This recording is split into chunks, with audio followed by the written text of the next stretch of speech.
बस देवरानी बस, ये सुख दुख का फेरा तो लगा ही रहता है। जो बीत गया उसे भूल जा और आगे की सोच। मैंने शुभ्रा के लिए नाहर के परिवार वालों से बात की है। ऐसा लड़का और ऐसा रईस खानदान कि शुभ्रा की तकदीर बदल जाएगी। नहीं मन्नू भाभी, नहीं, इन रईस खानदान वालों से डर लगने लगा है मुझे। जब से मेरी सलोनी के साथ ये सब हुआ है, मुझे खानदान वालों से रिश्ता करने की मेरी हिम्मत तो नहीं होती। हाँ, अगर हमारी बराबरी का कोई हो तो बताइए। देखो देवरानी, पांचों उंगलियां बराबर नहीं होती और सब रईस खानदान वाले लालची नहीं होते। और फिर मैं तो शुभ्रा के उज्जवल भविष्य के लिए कोशिश कर रही हूँ, और कोशिश करने में क्या बुराई है देवरानी? पता नहीं मन्नू भाभी, पर मेरा दिल नहीं मानता। दिल छोटा मत कर देवरानी, बड़ा सोच। बड़ा सोचेगी तो कुछ बड़ा मिलेगा। अब सब कुछ भूल के लड़के वालों की खातिरदारी की तैयारी कर, और बाकी सब कुछ भगवान पे छोड़ दे।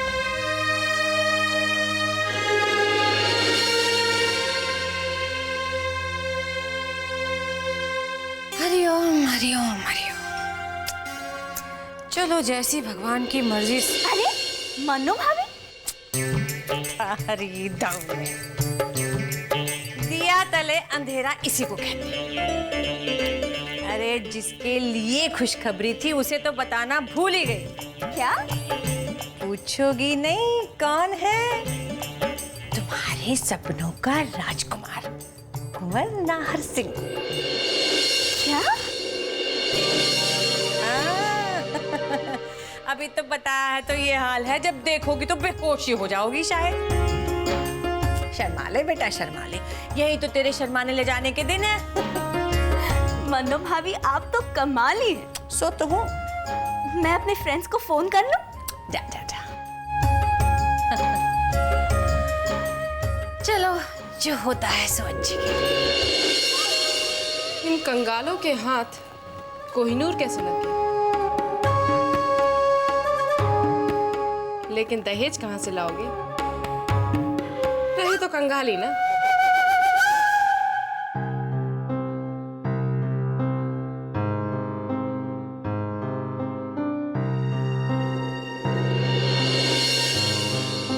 सलोनी, बुआ साहब आइए ना।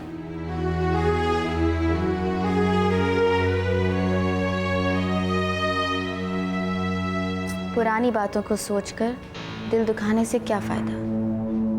जो बीत गया उसे भूल जाओ। मैं तो भूल जाऊंगी, लेकिन मम्मी नहीं भूलेंगी, ना ही मुझे कभी माफ करेंगी।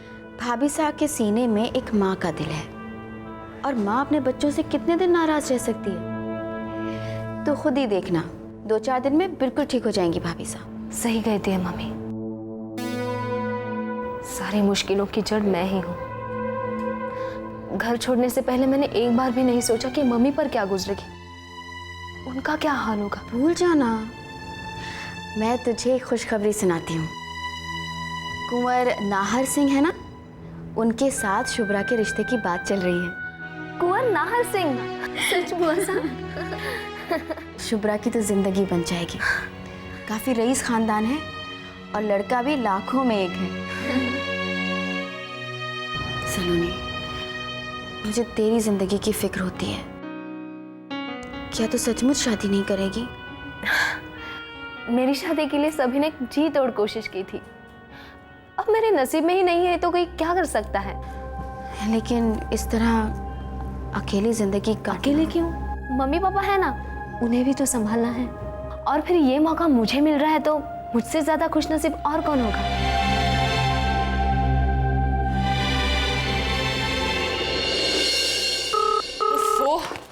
ना जाने कैसा घर है, नौकरों की तरह इधर भागना पड़ता है, चैन से बैठने भी नहीं देते। हेलो, कौन? नमस्कार, मैं आप जी बोल रहा हूँ मुंबई से। सलोनी बिटिया हैं घर पर? हेलो आप जी, मैं कावेरी बोल रही हूँ। कहिए क्या बात है? सलोनी बिटिया से बात करनी थी, हो सके तो बात करवा दीजिए, मुझे उसका शुक्रिया अदा करना है। किस बात के लिए? एक बहुत बड़ा एहसान किया है सलोनी ने मुझ पर। मेरे नील के ऑपरेशन के लिए 4 लाख रुपए इकट्ठे किए। हो सके तो बात करवा दीजिए। अभी तो वो घर पे नहीं है, आप बाद में फोन कर लेंगे।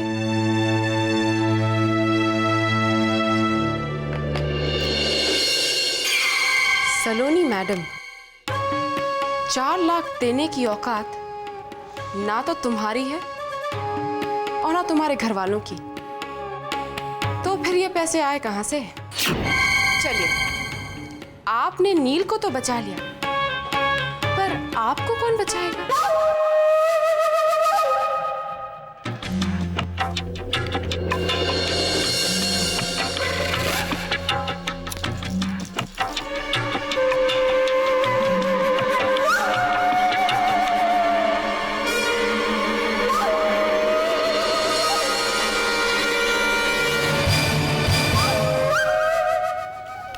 सलोनी मैडम, बहुत खुददार समझती हैं ना आप अपने आप को, इसलिए मेरा दिया हुआ तोहफा आपने मुझे वापस कर दिया।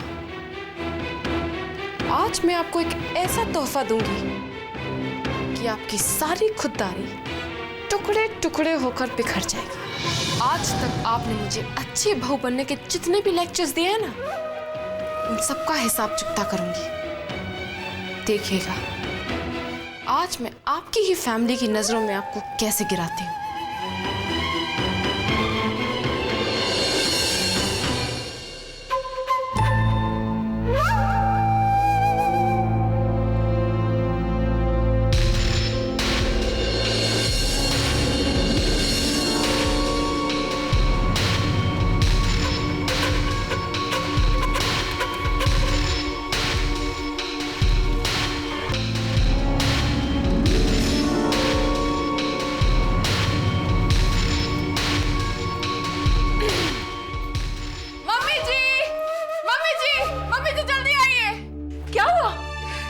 मम्मी जी, यहाँ पे मेरे 30 लाख रुपए रखे थे, उसमें से किसी ने 4 लाख रुपए चुरा लिए।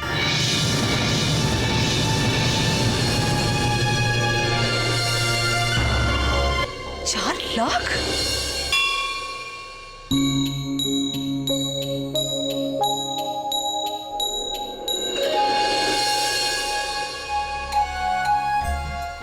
भगवान, मैं आज सिर्फ शुभ्रा के लिए प्रार्थना करने आई हूँ। मेरी विनती टालना मत, आशीर्वाद दीजिए कि उसे बहुत प्यार करने वाला जीवन साथी मिले, अच्छा घर परिवार मिले।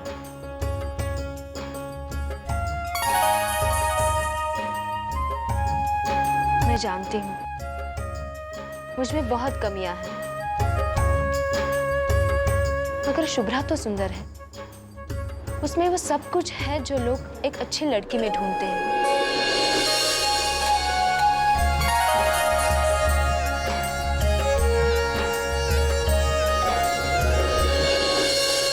मेरी उम्मीद टूटने मत देना भगवान, ये रिश्ता पक्का हो जाए बस, मुझे कुछ नहीं चाहिए। वैसे भी हमारे घर को बहुत दिनों से खुशी नसीब नहीं हुई, ये खुशी मेरी झोली में डाल दीजिए भगवान।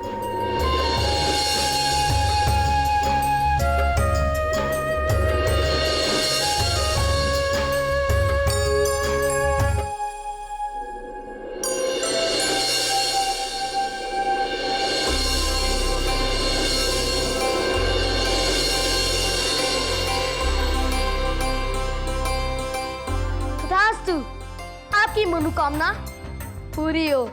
मुझे मालूम था आप ही परेशान कर रहे होंगे। चीनू भगवान जी, बाबा कहाँ है? पापा बीमार है ना, तो आज आरती मैं करूँगा। पंडित का बेटा जो दीदी। ओह, अभी आप ये बताओ, आपने भगवान जी से क्या मांगा? अपनी छोटी बहन की शादी के लिए प्रार्थना की है। अपने लिए क्यों नहीं? मैं शादी कर लूंगी तो ससुराल चली जाऊंगी, फिर हम मिलेंगे कैसे? हाँ, कैसे मिलेंगे? अरे मिलेंगे ना, मैं तुम्हारे ससुराल आ जाऊंगा।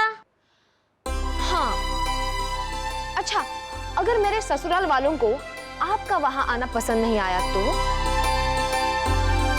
तो क्या हुआ?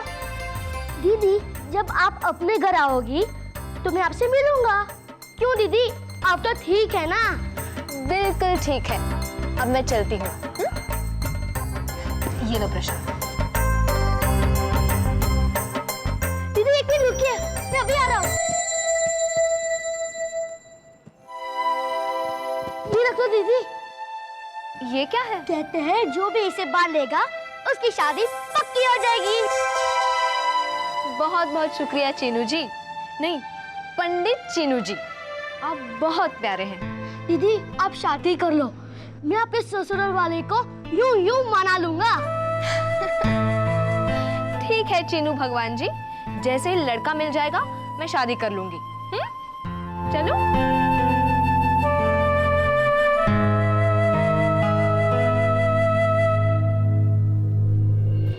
मैंने सुना था कि अनजान लोगों पे विश्वास नहीं करना चाहिए, लेकिन यहाँ तो कावेरी, जो भी कहना सोच समझ कर कहना।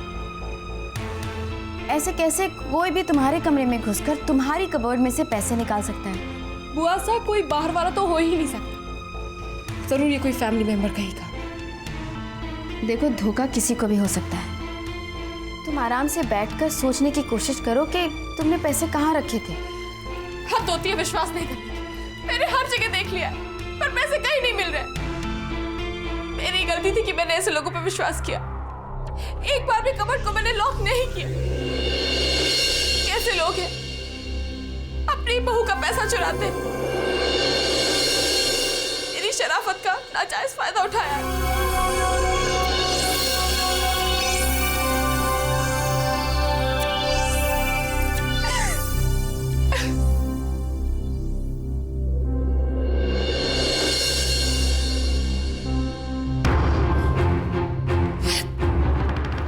पॉसिबल समर, कोई बाहर का आदमी तो हो ही नहीं सकता।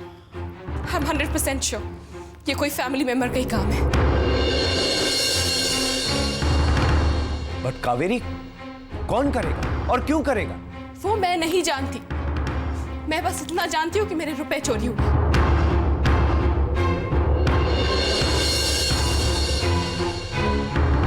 एक मिनट, जहां तक मुझे याद है मेरे सारे रुपए गिन के उस दिन रखे थे जिस दिन सलोनी दी मुंबई गई थी।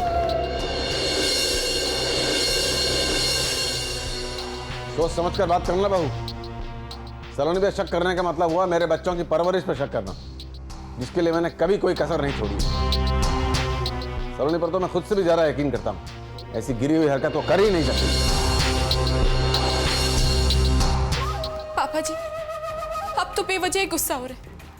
मैंने तो सलोनी दी का नाम तक नहीं लिया। मैंने तो बस ये कहा कि वो मुंबई गई।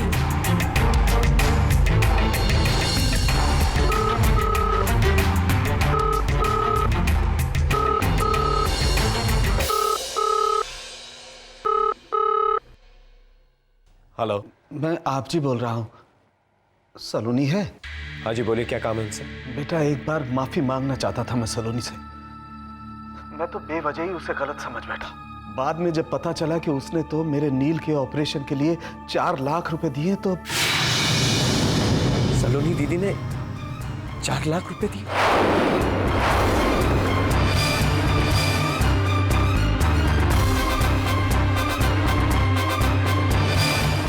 आप जी का फोन था। वो कह रहे थे कि सलोनी दीदी ने नील के ऑपरेशन के लिए 4 लाख रुपए दिए।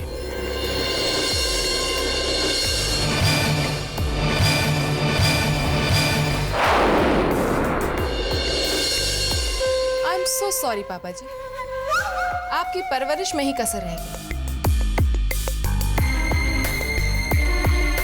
अब तो क्लियर हो गया ना कि सलोनी दी ने ही मेरे 4 लाख रुपए चुराए। मुझे अपनी बेटी पर पूरा भरोसा है।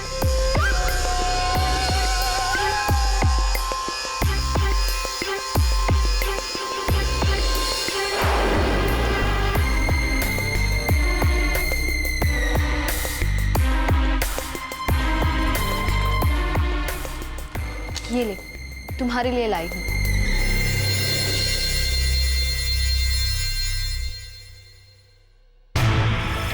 इसे पहन ले, शुभ होगा हमारे लिए। मैंने तुम्हारे लिए प्रार्थना भी की है। देखना, ये रिश्ता जरूर पक्का होगा।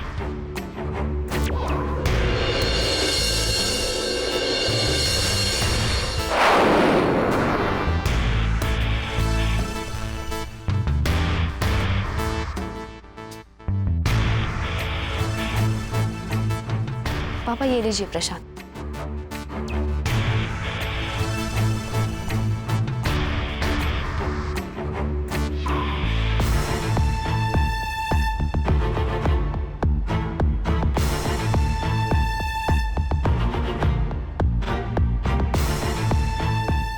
मम्मी प्रसाद।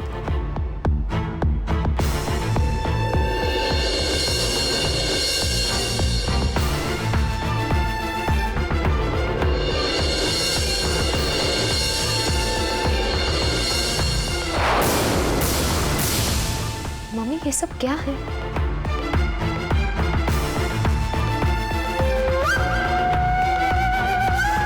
सब चुप क्यों है? सब ठीक है ना?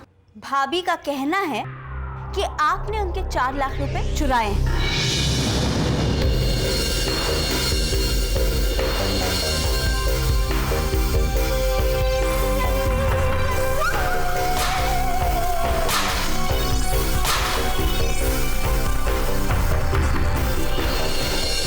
चोरी?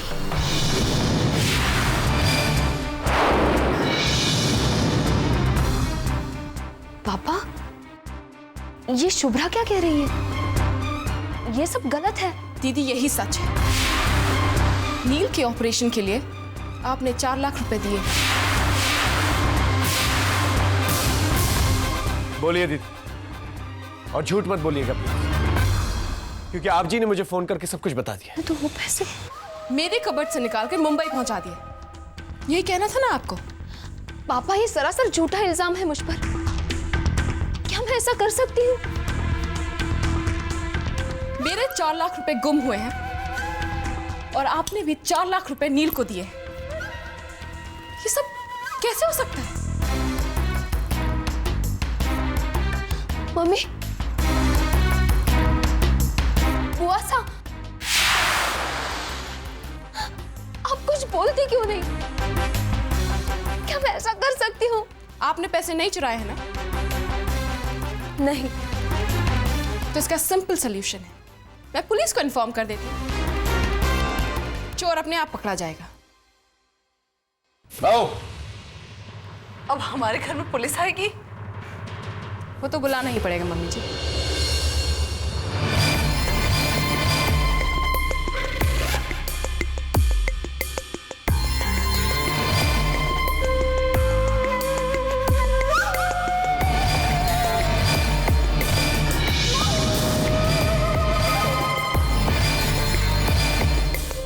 Hello police station.